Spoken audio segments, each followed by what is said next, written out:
of how that's all going to look and come together. But hopefully that'll be a nice starting point, and then we'll dig into it, really the kind of advanced stuff tomorrow. Cool. All right, I'm back on.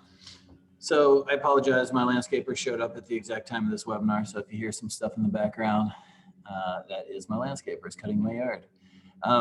And since we have a small crowd, I'm going to go ahead and just leave the muting. I'll leave you guys muted, but if you have something to say, you can unmute yourself and talk.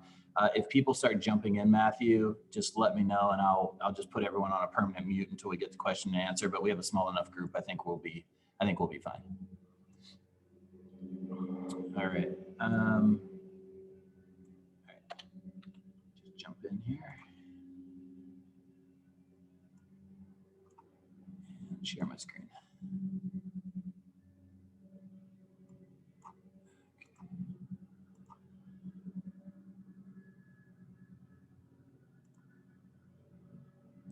And just to kind of follow up on what he was just saying there, if you do have any questions that pop up and maybe you just want to kind of circle back to that, you can feel free to put those in the chat. I'm always watching that. So if you have any questions, I will be sure to get back to those as well. Okay, sounds good. I got it up here, ready to go. Like Matthew said earlier, this is going to be kind of the overall, kind of an overview of it. And then tomorrow we'll get into more details. But since we have a small crowd, I'll hang out for a little bit afterwards if you guys have a lot of questions. I know Josie has a lot of questions. You're gonna call me out like that? Okay. All right, here we go. They're always good questions though, so don't worry, Josie. I'm just kidding. I'm not offended at all. All right, so here we go. So here is your intake form screen. You know, going down to the very, very basics.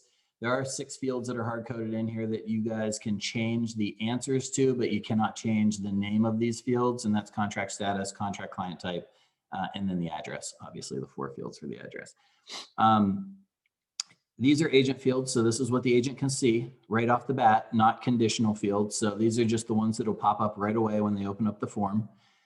These are the ones that are required by the agent to fill out. So if you have something important that you just can't get off the contract, you know, obviously most people try to keep the agent side kind of light. So just a few of these red will probably show up on your side. And these are usually really important things like, I'm just trying to think of something that's not on the contract that they might have. Actually, most of it's going to be when you get into the contacts, like the buyer address, things like that. Those are really important, but obviously you got a couple here that you can put in here. So if you hover over it, you'll see agent field, so they can see it. And then here is agent required. Over here is the internal field. So this is for the TC processing the transaction. You'll have a lot more green here because obviously you're going to want to see all these fields come into your project. And then you have the internal required here. So if we go down here, and this is my demo account, so I may pop over to my actual account that we use for our team to show you some better examples. Things like septic, homeowners association, well, solar, buyer contingency, fields like that that don't come in on every transaction, you're going to want to leave blank. You're not going to want to make those green here. When we get over to the triggers menu and start going through that, you'll see there's a much better way to handle those. So here, a lot of people have different field groups. So if you have like all your Idaho fields you want to put in one group, you can put all those in one. I don't have anything in here. This was just an example for someone before. But if you're working in multiple states, there's a couple different ways you can go about it. We are talking about putting tags on fields. So you can tag them with Idaho, you can tag them with Washington, you can tag them with California. But for right now, probably the best way to do it is probably have separate field categories. And then when you're actually in the transaction, if you look over at the settings, the default and settings tab, oops, you can actually go in here and say, every time I'm in this, let's say this is a California, or let's say this is an Idaho transaction, then you can come over to, not that one, this one, no, this one, and say, I want to see my Idaho residential fields every single time first. You can always click out of that if you want to, but this is the default where it lands when you log back into this transaction. So that's helpful if you're working in like 10 different states. You can have 10 different field categories, and then you can say, if this is Idaho, then put the Idaho residential fields to show up on the left side. So, all right, let me go back over to the intake forms. Okay, so let's just go down. We'll just kind of go straight down this so everyone understands all these different field categories. So obviously you understand the fields. These are coming in for the agents. These are coming in for the TCs over here. These are required by the agent. The red ones over here are required by the TC. Like I said, just to reiterate, you're not going to add a bunch of, you're not going to add this green tab to things like solar or septic or well, things that happen less than 20% of the time in a transaction. You're going to want to bring those in through the triggers when we get to the trigger menu. So that's fields. Does anyone have any questions before I leave fields? Okay, let's go down to documents. So documents, you have to turn it on. So if you're just creating your first one, you have to turn this page on. You don't have to have documents in your intake forms. So if you don't want your agents to submit documents through here and you just want them to email them over, you're more than welcome to do that. But I highly recommend having this on so that it can trigger things in the background. You can add whatever folders you want for people to fill out. So let me just think of, you know, if you had brokerage documents or something like that, you can just add that in. You just type it here. I'm just going to type in brokerage, hit add, and it's going to create a new folder over here for your people to upload into. So this right here is required. So if you have to have at least one file coming in here, or if maybe you name this residential purchase contract and you're requiring that, you'll make that red. If you want, you can have as many folders as you want. You can have a folder for every single document if you want. It gets a little cluttered on the document page, but you know, it's your prerogative to do that. The advantage to creating folders for each one is you can come in here and preset the file role. So you can say anything uploaded here is going to be my counteroffer or my residential purchase contract or whatever you choose in your file roles. So it is an advantage. I guess the disadvantage to it is it's a little bit more cluttered on the document page. So I would recommend just having maybe one all contract documents. It's going to come in as unapproved documents, and then you're going to just filter those into the correct placeholders on your end. So let's see here. Here's the required. You can put little instructions for the people on here if you want. Not necessary, but you can. It's helpful if you have special instructions. Here's the contacts page. Same thing as the documents page. You can turn this on or off. If your agent's working in Follow Up Boss, we have that integration set over there. If they have a different CRM, check with us because we're doing a lot of integrations right now and we may have a way for them to import their contacts automatically. But if they come to this page and they do have an integration set up in their keys in the agent portal, there's a little section for passwords. We call it keys. They can put in their API key for Follow Up Boss or whatever their CRM is, and it's going to give them a little button at the top of this contacts page to say import from, and then whatever CRM they're using that they're synced up with. Again, you can have instructions here, and here you can have, so this is a buyer form. Let's just assume this is a buyer form. So I'm gonna make them required to put in at least one buyer. You can also add another buyer on here if you wanted, and you can have like a placeholder for multiple buyers if you want, just to remind them that there's more than one most of the time. Okay, you can add other things in here like lender if you want them to fill that out, but most of the stuff you can get from the pre-qualification or the contract. So it just depends on how heavy you want the agent to be on filling out these forms versus how heavy you want your internal TCs to be filling out these forms. So personal preference, my form is very long. I make my agents do pretty much everything. So when it comes over to the TC, it's practically done and my TC can approve the transaction in probably less than like 2 or 3 minutes. But that's just because they're on my team versus a lot of the people on this call are TCs working for, 400 different agents. And most people are afraid to lose the agent if they're going to require them to fill out a 10 to 15 minute form. You probably want to keep these forms to 3 to 5 minutes. We find is kind of the sweet spot for agents not complaining. If they do complain, let them know that it saves an average of about 18 to 20 minutes of back and forth when they don't submit the correct information the first time. So when you pose it to them in the right way, and if you're having trouble with these conversations, feel free to reach out to me. We onboarded 2 brokerages, and I had 2 people complain. And it's really about the way that you talk to the agents about this versus actually filling out the form. Filling out the form shouldn't be a real objection. Okay, so that's your contacts. You can add as many contacts as you want. You can make them required or not required. Okay, the review screen, this is just some information you can put at the top of the review screen if you have some more instructions for them. This is the submitted screen. So when it's submitted, it's going to give them the It's going to give them the email address where they can email subsequent docs in, and it's going to automatically go into your docs tab and let you know that there's an unapproved document for you to approve. But you can also put some other instructions on that page where it's submitted and approved. Okay, I'm going to skip these two because these are the biggest ones, and we're gonna go through the rest of these first.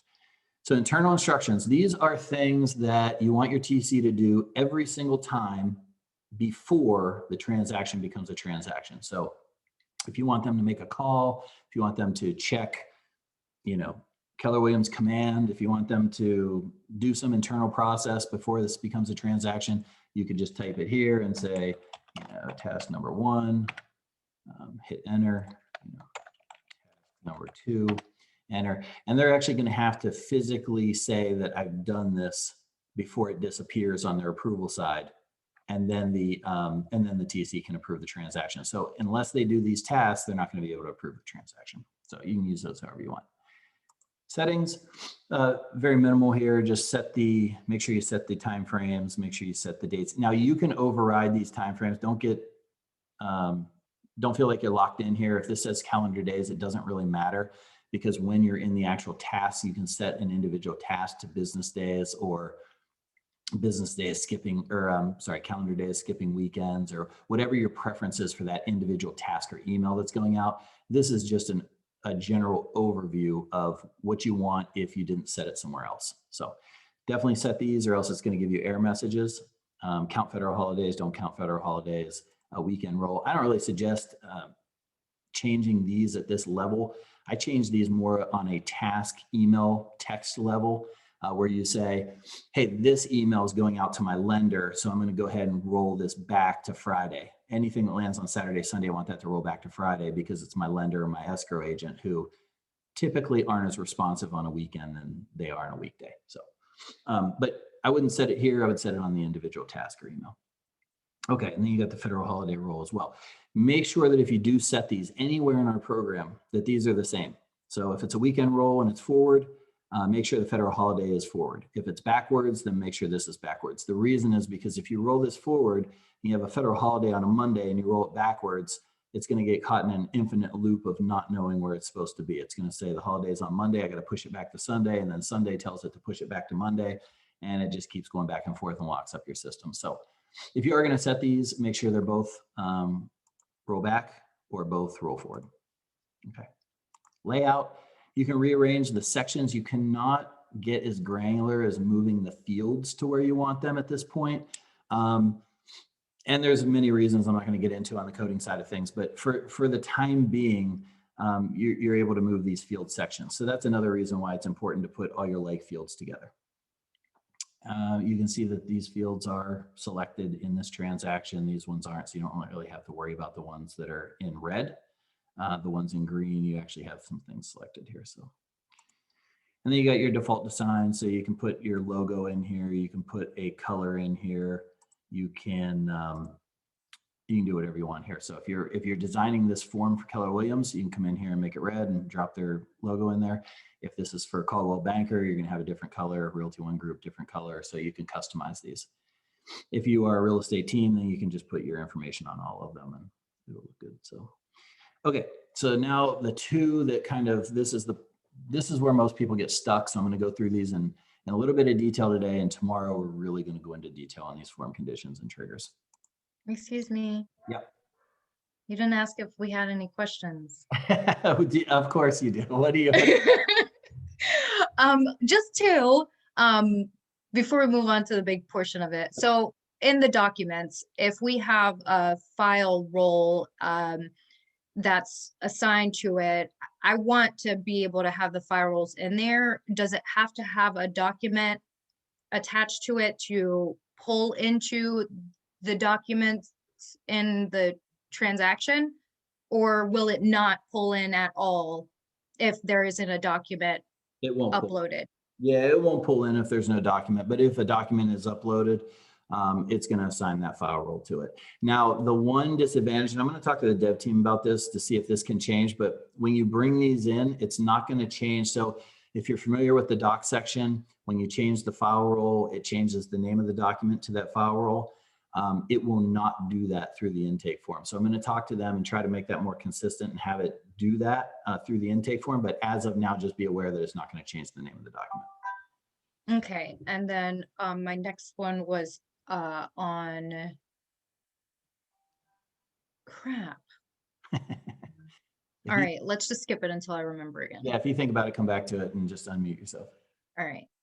Okay, so we're going to go down to form conditions. Form conditions are, I think of form conditions as the form builder. So if you've ever used another Wufoo forms, you know, Jot forms, any of those, you have conditionals so that you say, if this is yes, I want you to add these 5 other fields. Same type of thing here. So this is your form builder. When you come in here, you can say, if my contract client type is equal to buyer, then what do I want to happen? And so you can edit, we call them assets. Assets are going to be your fields, your contact roles, your documents, and your internal instructions.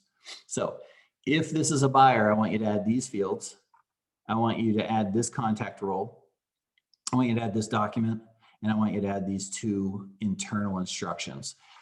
So now you can get really granular. You can say, you know, if septic is equal to yes, then bring in my septic fields, my contact roles that have to do with septic, maybe a septic inspector. You can bring in your septic addendum if that's required in your state. And then you can put some instructions in here just in case someone's filling in for your TC. And you can say, you know, make sure you have this certain document, or make sure you have this number that we have to give them on for a certain invoice, or whatever your internal instructions are. You can type these and have these pop up in front of them if whatever this condition is true. So let me actually, while I'm doing this, I'm going to bounce over to my actual account because I have a lot more conditions in mine than we do in here. But some of the things that you would have in here are special conditions in your contract, things that don't always happen, but do happen, you know, maybe 5–10% of the time. So some of those things might be lease solar. You may have certain things that you have to do for lease solar in your state. Owned solar, septic, well. Maybe it's a foreign seller, so you have a FERPTA on this. Maybe it's a 1031 exchange that's a buyer, a 1031 exchange that's the seller, unrepresented seller, unrepresented buyer. A lot of different special conditions that could come up in your state. So those are perfect for this type of situation. You want to keep your form as small as possible, but then if certain things are true or certain things are yes or no, then you're going to have other conditions, other documents, other contact roles come into play. So let's take a look at this one, for example, since we just looked at it. So this is if it's equal to buyer, all these fields are going to come in. Buyer is going to be required. The buyer broker agreement is going to be required, and it's going to pull in these. So if I come over here and say preview. Now, if you are testing forms, this is one thing we get all the time, and I apologize, we're on Zoom, so it's going to take a minute here, but let's just select a team. One of the things we get all the time is something's not working on my condition. I just changed my conditions and it's not working. If something's not working, come down and cancel the form. It may be holding answers from the last time you filled it out in here. And so it's not going to reset until you cancel this form. So if I cancel this form, I can just close it out. It's going to open back up to my intake form or whatever screen I was on. And then you can, you can go back into preview, and now it's going to totally be reset. So the giveaway to this is if this team has already been chosen, then you've already done something in this form. So unless you're starting from scratch, you may want to just cancel. Okay, we're just going to select Stewie. He's going to be on our buyer transaction team. We'll just pick a address. Now, when you do pick the address, it should fill in your address down here. So you don't necessarily have to have these in here, but I do in this one. So as you can see, this form is really short right now. Same as if you're in Wufoo or Jot forms or somewhere like that. You can have these conditions. So I don't have any conditions on this field necessarily. So this is pending. It's not going to do anything. It's going to keep it short. But now, because we had that condition in there that said, if this is a buyer, when we select buyer, there you go. All these fields came in. These fields came in. And this contract acceptance date, I can't remember if that was there or not, but these fields definitely came in. Now, when I get to my contact screen, we're also going to see that buyer is required. So let me just go ahead and fill this out real quick. I don't have really any required fields, so we'll just jump on to the next. And we come over here and we have our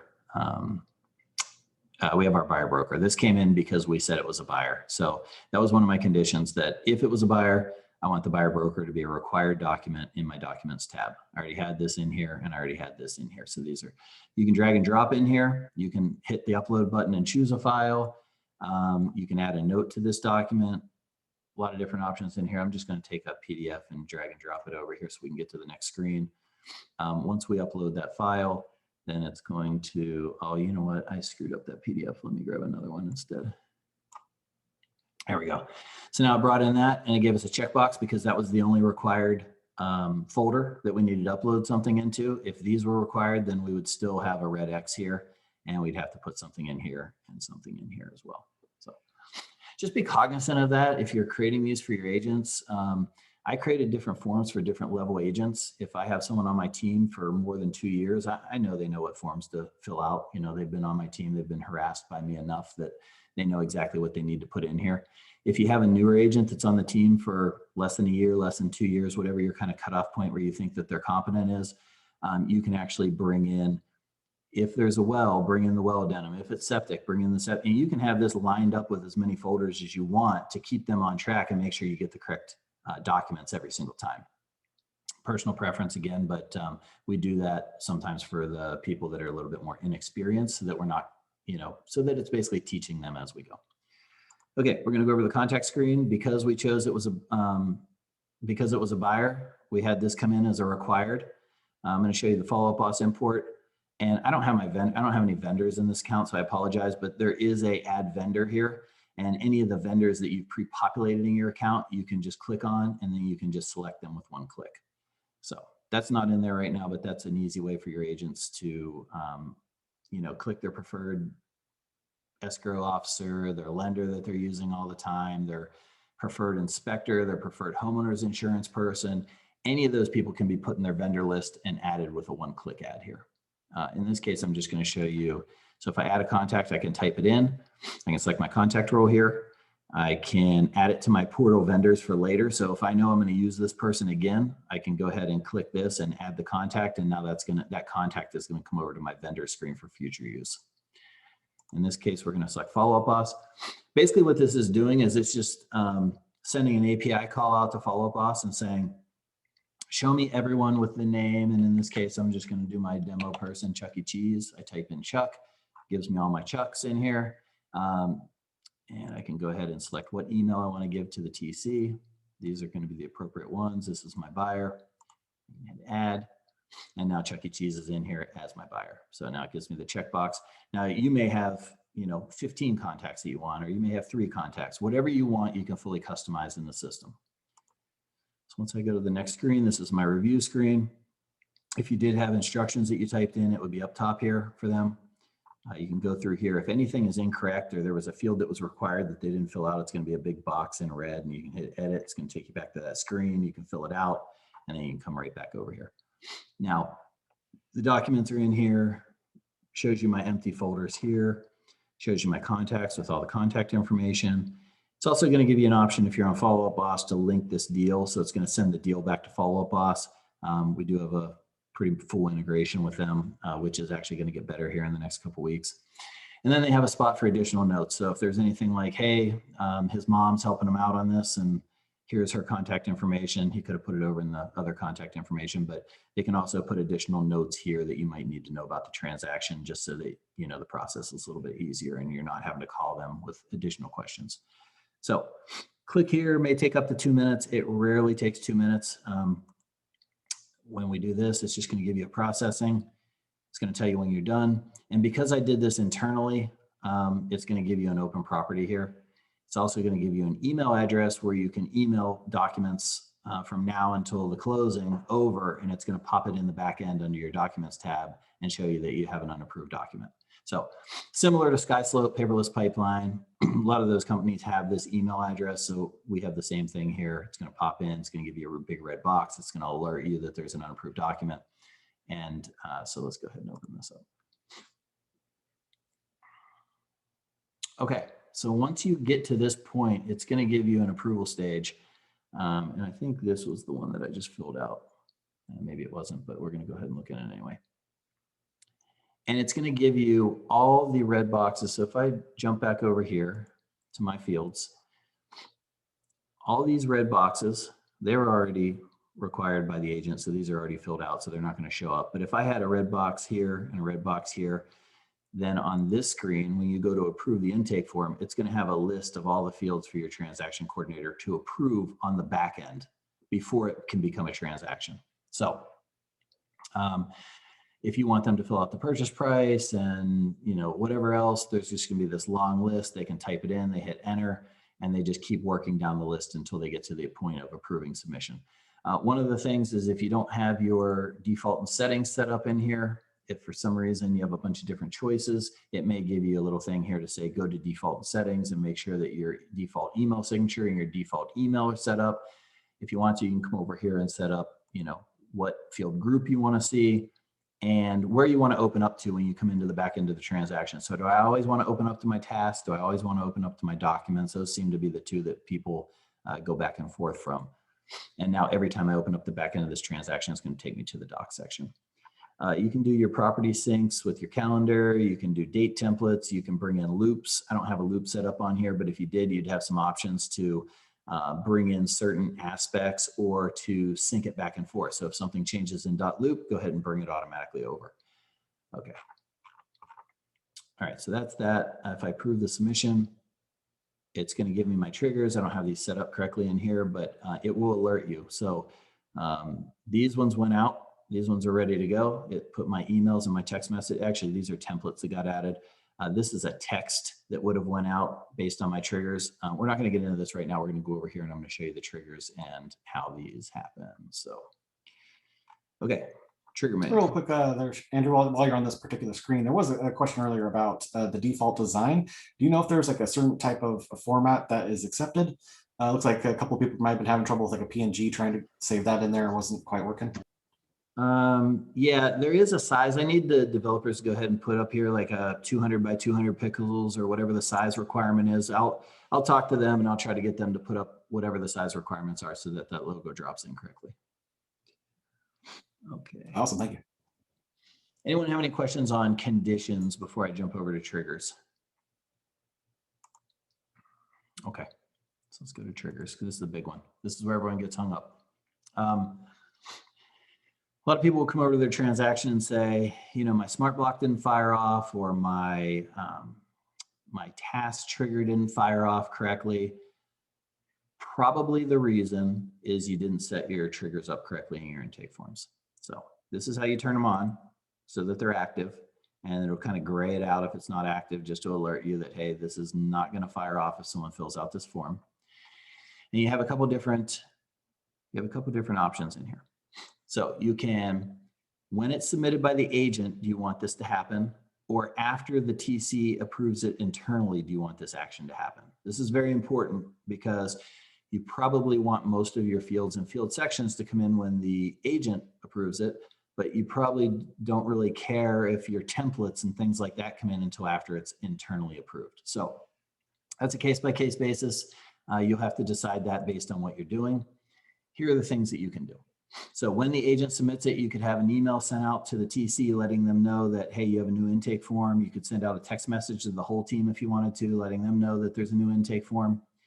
I do not recommend using these for things with merge fields and smart blocks. If you have an email or a text message with merge fields and smart blocks, this is going to fire out whether you have them filled out or not. So don't just willy-nilly kind of use these two, unless these are more for reminders. That was the intention. I mean, you can use them for other things. You can send out a text reminder to the agent, thanking them for the transaction or something like that. But don't get into an email with a bunch of merge fields. And then if you forget to do it, you kind of look like an idiot when the thing goes out and it's half blank. So, okay. The other three selections are what you're mostly going to use here. And that's add or remove a template. So that's a task template, that's a document template, that's, a million different things. Field templates aren't in here because field templates aren't used with intake forms mostly. Field templates are used with manual intake. So the way that you used to do it in TC workflow, when you do a manual intake and fill out all the different fields, apply your field templates, that's where you would use those. You're not going to use those in here. You're going to add it by field section and by field. So add or remove templates, add or remove field sections, add or remove fields. Let's go through a couple of these and we'll just check this out. So go ahead and add a template, open that up. I'm going to turn it on first of all. You don't have to turn it on. You can still click through here with it grayed out. If someone fills out a form and this is turned on, it is going to pull in whatever this trigger is. So you're going to add a condition. So this template that I want to add is going to be my, let's just say my buyer task list. We're going to bring that in. And we're also going to bring in my, let's just say my septic documents, even though that doesn't really make sense for this case, but I just want to add 2 of them so you can see it. Down here, it's going to say it's adding. So that's the plus symbol. If it's subtracting it out, it's going to be the minus symbol.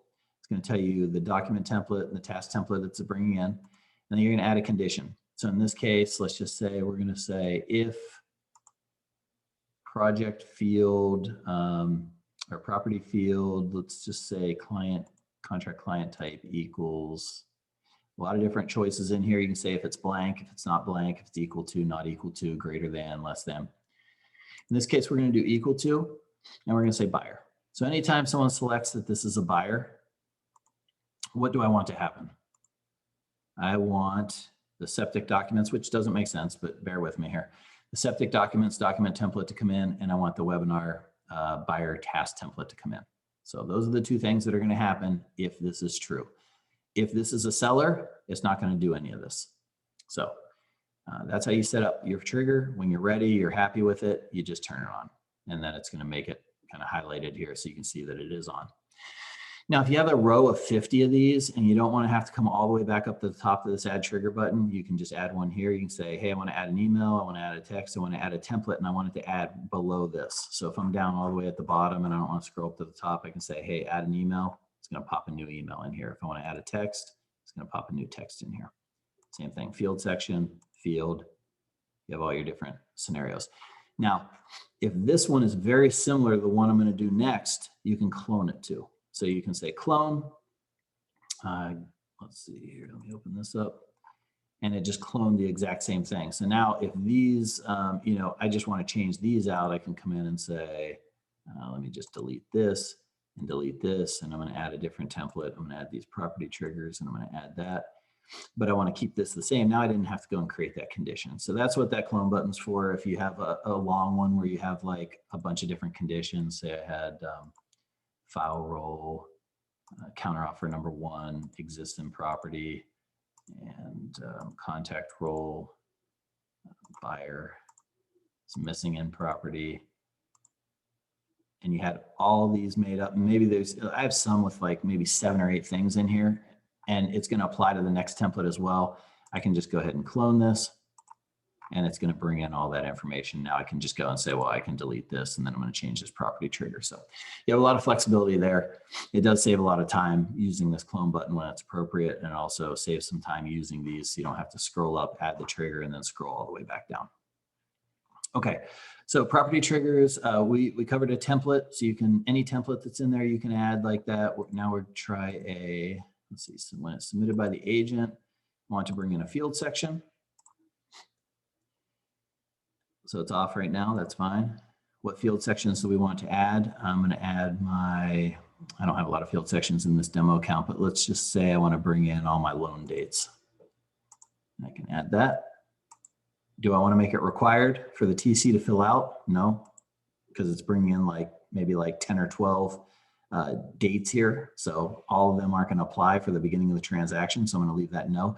If you're only bringing in like one field, then, a lot of the time you will make it required by the TC. So if this is a buyer, then I want some buyer information comes in from a field, and you would want to make this, yes, it's required. And then you can say add or remove this. So this is what I was talking about over in this screen in the fields here. If you have, let's see, add or remove. So let me move over here. So if you did go the opposite direction of what I suggest, and I suggest that all the special conditions are not checked green, so they come in automatically, I want you to make a trigger to say, if septic is true, then bring in this whole septic section. If you go the other way and check everything, then you would have to subtract things out in the trigger. So you would have to go back over to your trigger template, and instead of this add, you would just say remove.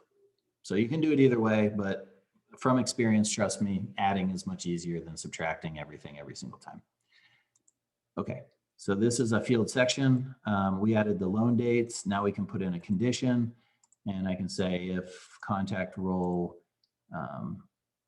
lender exists in property. And when you're doing these, you can always type up here. If you type, it'll make it much easier to find what you're looking for if you have a long list of things.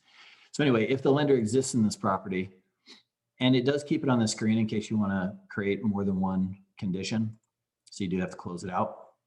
If the lender exists, then go ahead and bring in all the loan date, that whole category. And then you would turn it on.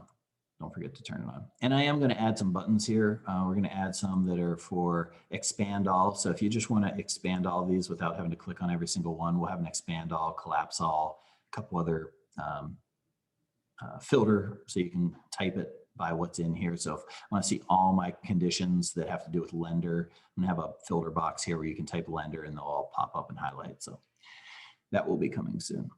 Okay, so let's do the last one. The last one is if form is submitted by agent. Let's add or remove a field. And now you can come in here and I'm just going to add a bunch of nonsensical fields. I'm just going to add a bunch of them. So I'm going to go ahead and add that one, add this one. I just wanted to show you the options that you have in here if you're adding a bunch. Now, a better way is to add a field section most of the time, but sometimes you're going to subtract out the whole appraisal section. But just because the appraisal contingency was waived doesn't mean they still can't get an appraisal. So what we do is we'll subtract out the whole appraisal section, but then you can add in the requested date and time and the confirmed date and time for the appraisal if they do decide to do that. So a lot of flexibility there as well. Just make sure that these are in the order you want them to happen. So if you're subtracting out the whole appraisal section, you want that first before you're adding back in the two fields. If you add in the two fields and then subtract out the whole section, it won't accomplish what you're trying to do. So over here in the field section, you got, what do we got here? 5 fields. You can say, I do want this one to be required. I don't want this one to be required. I do want this. So you can have, you know, a combination of different selections here. You can also say, I want to remove this field and this field, but I want to add these other ones. So there is some flexibility here, so you don't have to create a million different triggers to get that to work. So once I turn it on, I'll expand it. You can see that it's adding this field and it's required. It puts the required there. It's subtracting this field, it's requiring this field, subtracting this field, and it's going to add this field, but it's not required because it doesn't have the required next to it. So that is basic field triggers. I don't want to go too in depth on these just because tomorrow we're going to get really in depth and we're actually going to look at my account and go through some of the ones that I've set up for my business. Does anyone have any questions on triggers? I know these are kind of confusing for some people. One thing just to bring up real quick is with the if statements, you can also do the or, right? Do you want to show that real quick? Yes. So if you have a selection here on a condition, say the inspection requested is blank, and go ahead and add this trigger. But you may have something or too. You may have like, or, well, it could be or this too. So what you do is you click on this blue part of the field here, click on that, and it's going to tell you you're creating a child condition. All that means is it's an or statement. And so now you can come in and say if property field inspection, or let's just add another one here. Let's say this doesn't really make sense, but is blank.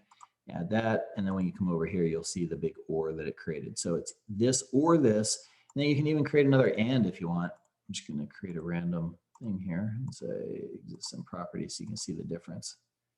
And let's create one more. So contact role attorney is missing property. So now you can see everything on the right side here are and statements. So it's if contact role attorney is missing a property and one of these two things have to be true and this has to be true. So 3 things have to be true on this, this, and one of these 2 options. If both of these are true, that's fine too, but at least one of the or statements have to be true for it to pass through to the next condition. So thanks, Matthew. I totally forgot about that. All right, anyone have any additional questions on just kind of the intro stuff here and basic triggers on intake forms? Just got a quick question here. Do we know what we're planning for the timing of the webinar tomorrow for part 2, like or the deep Yeah. dive into the triggers and stuff? Yep, part 2 will be at noon Mountain Time tomorrow. Yep, noon Mountain Time. Let me see here. What can we do? So tomorrow what we'll do is we'll run through a transaction, and I'll actually apply a transaction. I'll have one of these set up for us so that we can go through the fields here, have the field set up, fill out a form, have it come over, approve the transaction, and then we'll watch all the triggers happen. So I'll set it up so that we have a bunch of form conditions in there. So if I select this, these 3 fields will add. I'll show you how to do that in a real transaction. And then we'll come over to triggers. We'll approve a transaction, and then we'll go back and we'll look at each one of these and make sure that they came in correctly and show you how they came in, and also what smart blocks, what task triggers, what that affects on the back end. So tomorrow we'll run through a whole transaction. We'll kind of start. So hopefully people don't jump on expecting an introduction tomorrow, because we're going to jump right back into it, basically an extension of this one, and go through a transaction. So if no one has any questions, I will hang out here for another 15 minutes just in case you think of something. But yeah, as far as tomorrow goes, we'll actually just run through the transaction and go through some real life scenarios. So, and if anyone has any questions on their intake forms that they're creating now, definitely write those down and hit me up after that one, and we'll go through more detail. Okay, I remembered my question from before. Let's do it.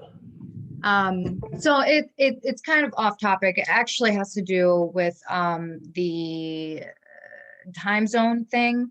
So how does that work? Would I be scheduling things on their time and it would go to my calendar in my time? How does that work when it comes to syncing with my calendar and theirs? Yeah, you're going to want to set it on their time zone, because the reason is because you have all these emails that are going to go out. So we can bounce around a little bit here. As long as everyone's done with those, we can go over here to accepted offer, email.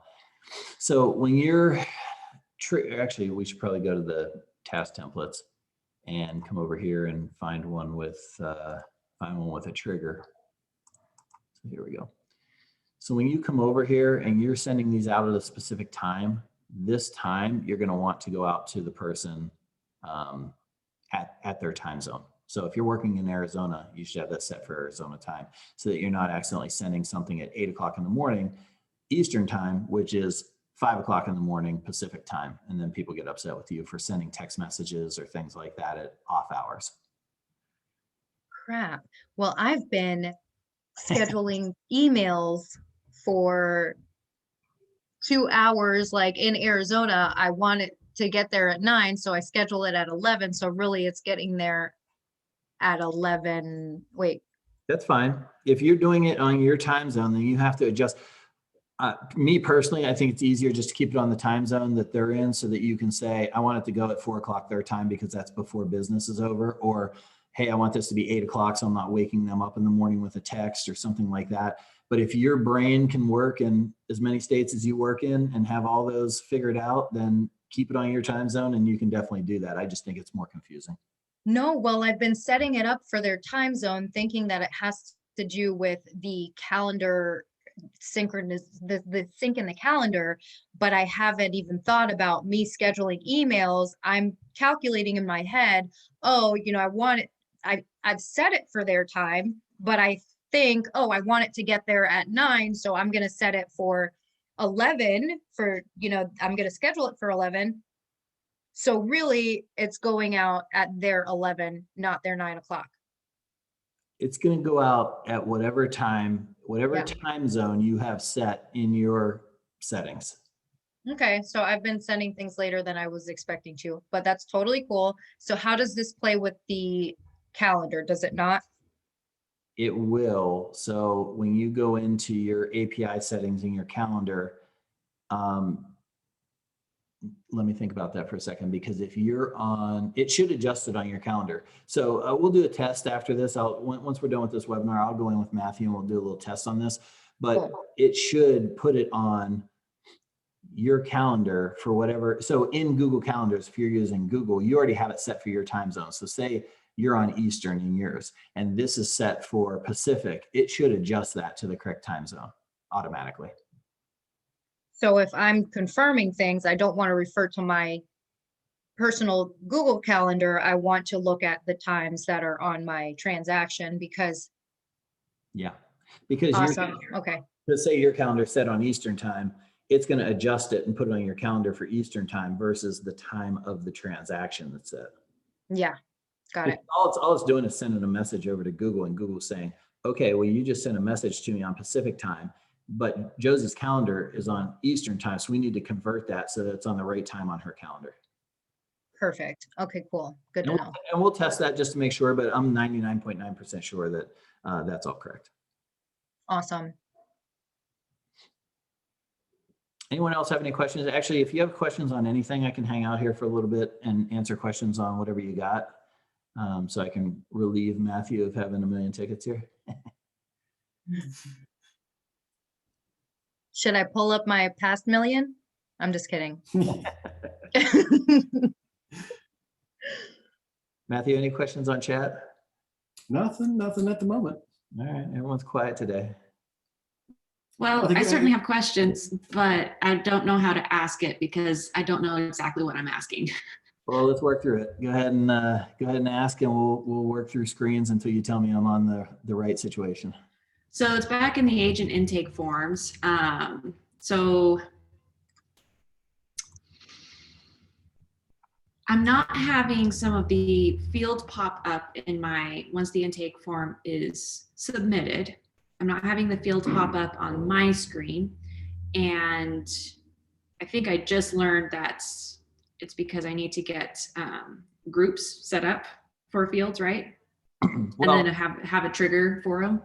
Well, you have a trigger for these field sections. So as long as your sections, we always tell people, make your sections so that they're, very like fields. So have all your earnest money in one section, have all your inspection stuff in one section, have all your appraisal stuff in one spot, so that when you come over to the triggers, you say, if, here, let me just delete some of these out. We'll create a new one here.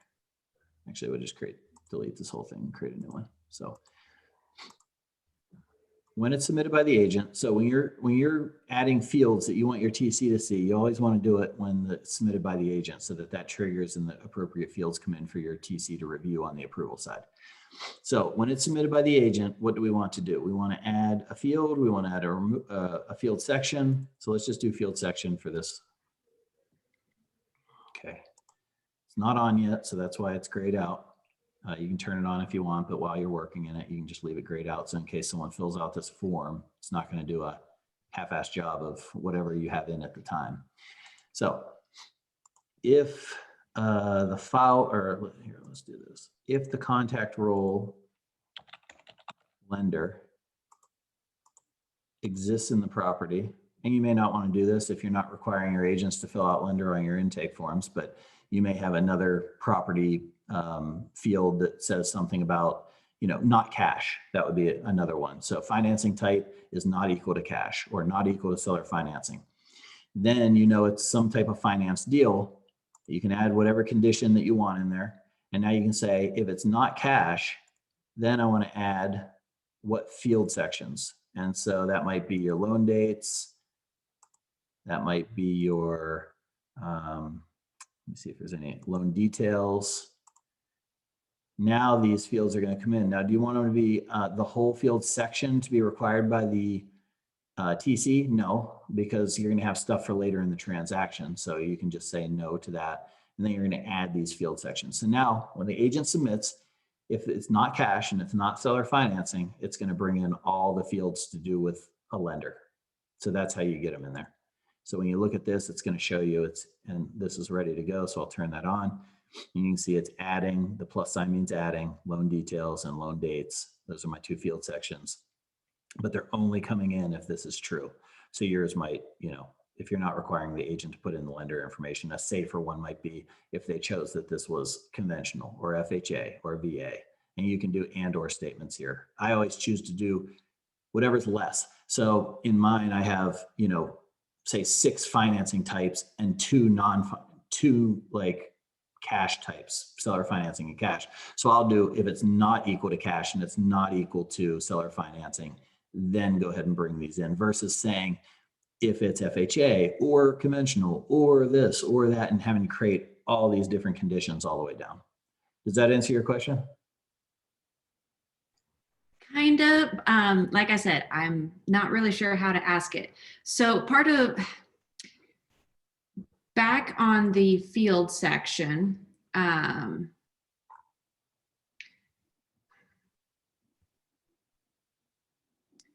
let me just actually switch to another question, because I think I have the first one answered. I just have to make some adjustments. So triggers that you have set up, for example, I've got one set up that is dependent upon what kind of financing there is. If the agent has selected conventional, FHA, VA, so on and so forth. And the trigger is to start a task template for a lender, for a group of lender tasks. Now, I was having trouble with that template even starting once the intake form has been submitted. And maybe this is just more of an FYI for everyone else in here too. It's because back on the field section, that particular field section, I had not hit green for the internal for that to show up. Right. Yeah. Is that right? Am I? Yeah, that's correct. So Okay. if you don't have a field in there, basically what we did was we built a wall in between the fields that are showing and the fields that aren't showing. So if the field is not showing in the transaction, it's not going to trigger anything. The reason we had to do that is because, so we build these date templates, right? And we say, approval date or acceptance date or whatever you call it, where you're from. Acceptance date plus 3 days is this. Acceptance date plus 7 days is this. All those things.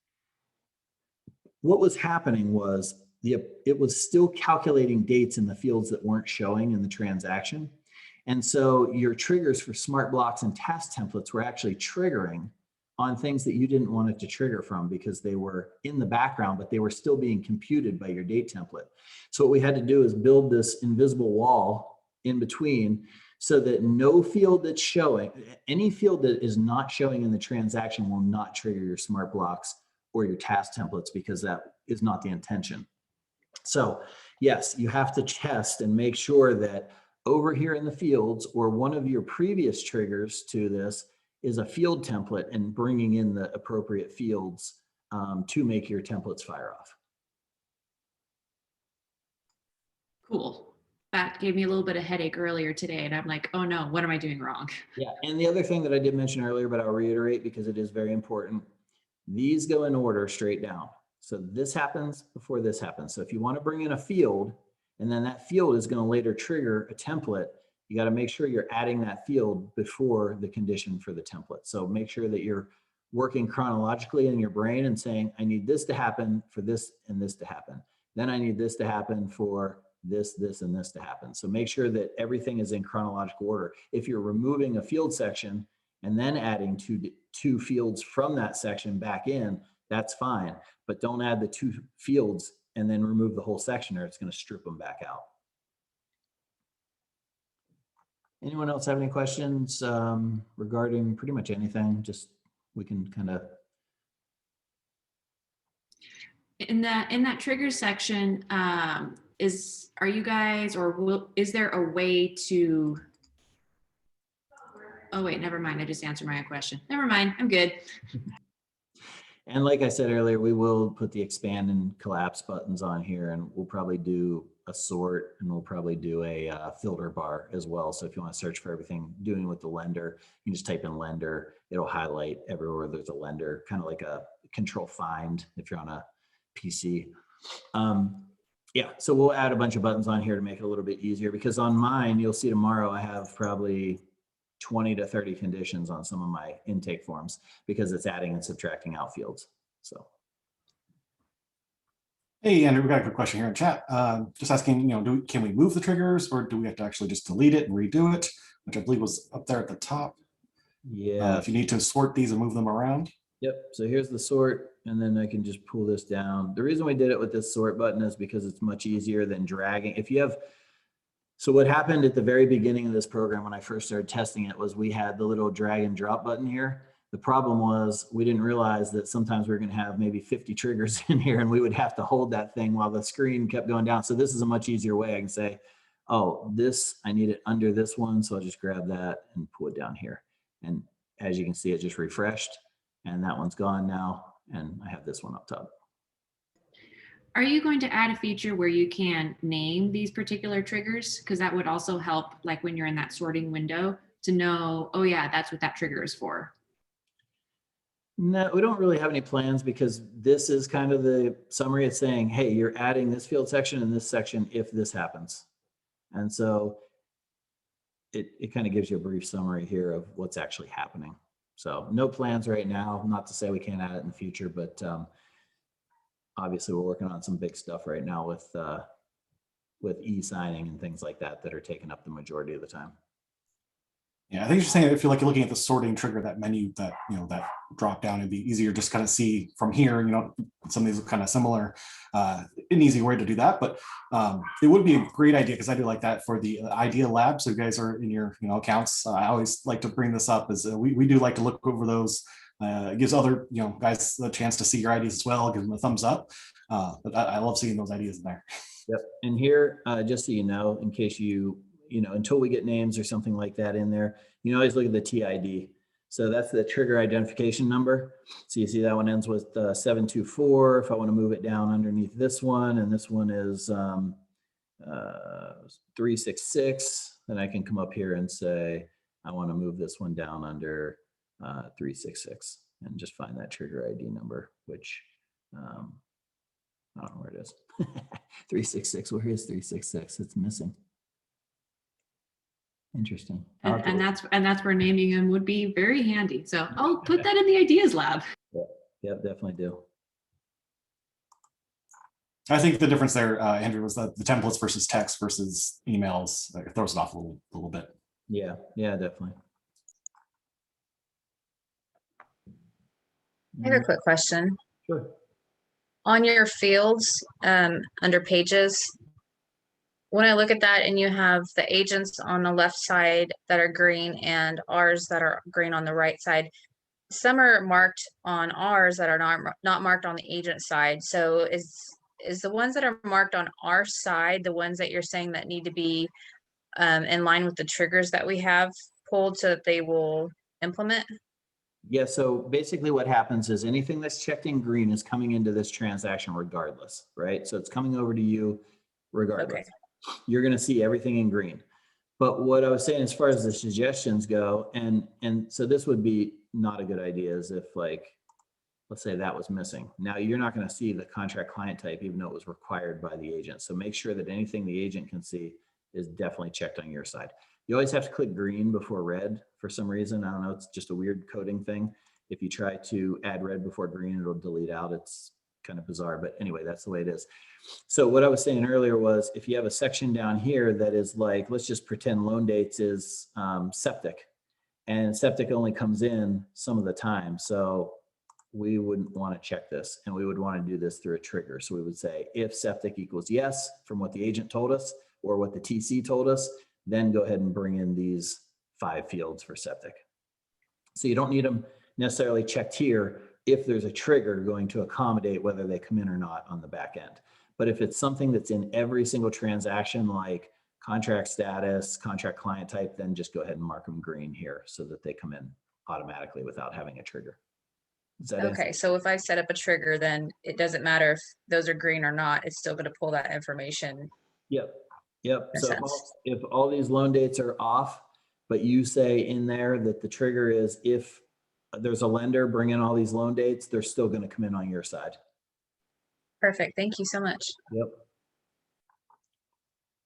Yeah, and those are good for like dates like this. I wouldn't have referrals in here. I would have, if the agent said, you may have this over here, and actually I would have it. On mine, I have, is a referral due to an agent or a referral agency? If they select yes, then these two pop in through the conditions menu.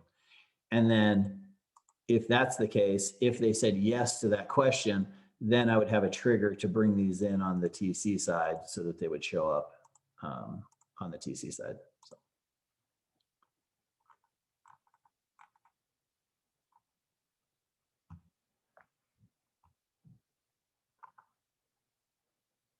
All right. Seems pretty quiet. Give it another couple minutes and then we'll go ahead and shut down here. I'm so embarrassed. I don't have any questions. I know you're really disappointing me. I expected at least 60 to 70 questions out of you. Watch the moment we get off. You're going to hear from me. I'll send it to Matthew. Sorry, I have more questions all day long. I've already sent it to him. I wanted your perspective on it. I'm just kidding. I don't double send questions. That'd just be weird. I'm sure it tomorrow. Depends on the time of day, or like if I just sent Matthew something, then I go to you. Sorry. All my knowledge in my brain is his brain anyway, so it's always the same thing. So tomorrow we're going to go in depth on a transaction and have all this set up so that we can actually process a transaction and see how this works. So it's going to make a lot more sense. But you have to kind of know these basics to even understand what's going to happen tomorrow. So we'll get this posted right away for people, and then they can watch, both in a row. But yeah, tomorrow is definitely going to be more advanced. And so bring your advanced questions on how to do this, how to do that. Let's try to streamline the process so that you can have your agents answering yes or no questions, or your TC answering yes or no questions on the back end, and have everything automate for you so that when you get into this transaction, the right fields are in there, the right tasks, the right emails, the right text, everything is perfect when you get in there to work this transaction.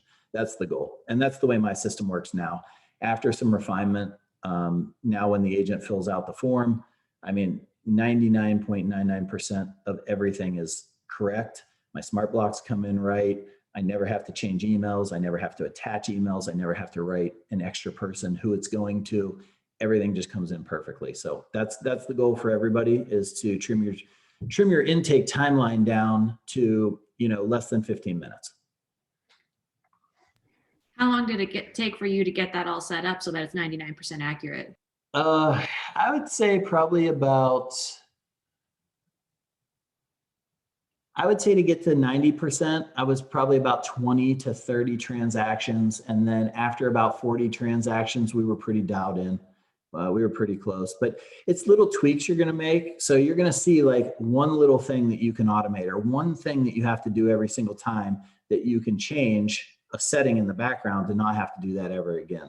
So you'll still have little tweaks as you go, because your contract's going to change, your process is going to change, things may change in your business. Little tweaks are going to happen, but you should be at 90%, by 30 to 40 transactions in. And the goal is to get this thing down to under 5 hours a transaction. That's the goal, so that you guys aren't spending a ton of time doing this, and you can actually do more productive money-making activities. I say it's a little bit of a living organism. As you kind of keep working with and playing with, you start seeing things where, I can make this process even better by doing this little tweak here and things like that. I just tweaked one of my processes to put some smart blocks in with like personal sentences, so it seems like I'm really speaking right to them, when in actuality all it is a field being filled in. So as you go through the system, once you get it to what you feel is almost perfect, you can still add those little personal touches in there so that they don't feel like these are canned emails or canned text messages.